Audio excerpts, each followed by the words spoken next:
Good afternoon, Chairman White and members of the council and staff. Thank you for the opportunity for me to testify today. My name is Alexander Claiborne Powell, and I grew up in the DC area studying the violin and piano at the Levine School of Music. Since that time, I have traveled across the world studying and performing music. I am also commissioned in the United States Army Reserve as a first lieutenant. I'm a musician and instructor with DC Strings Workshop, bringing music to all parts of the city. DPR, for so much of the youth, is a safe place as we echo the mayor's call to create stronger and safer communities in all districts. I am here today to call for DPR to expand the year-round cultural art program. I call for DPR to partner with more community-based music organizations directly in the neighborhoods they serve, as there is music in the parks during the summer.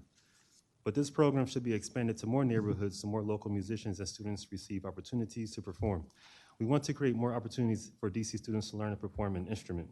In DC, the history of go-go or jazz should not be forgotten in school books or experienced only by the elite. In fact, there should be more coordination with DCPS and DPR to bring this history to all of our youth and families. As an instructor, I have taught string and piano classes with DC Strings Workshop. The students are eager for more music instruction and availability, as in they want more guitar, piano, strings, percussion. These classes are popular with families.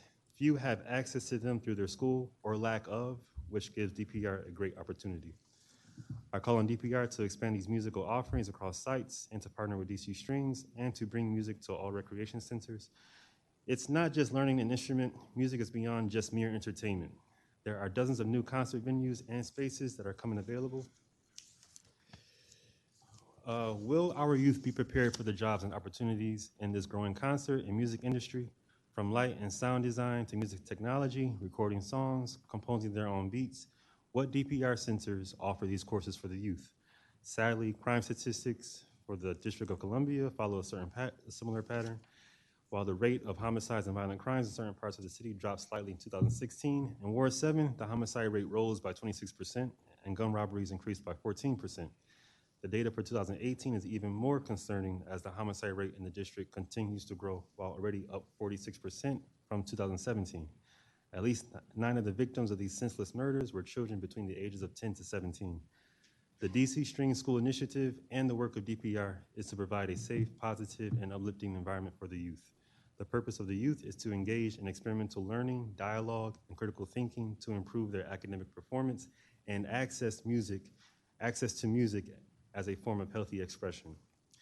It is troubling that in our nation's capital, where we have so many wonderful art organizations and international orchestras that come and perform, that our youth do not have their own musical opportunities. Many of these organizations come into the community, but do not stay or build lasting relationships. We want help from DPR to provide musical lessons, performances, and instruction in DPR centers. Continue to expose our young people to the best musical artists and acts the city has to offer. I urge the council to support this request.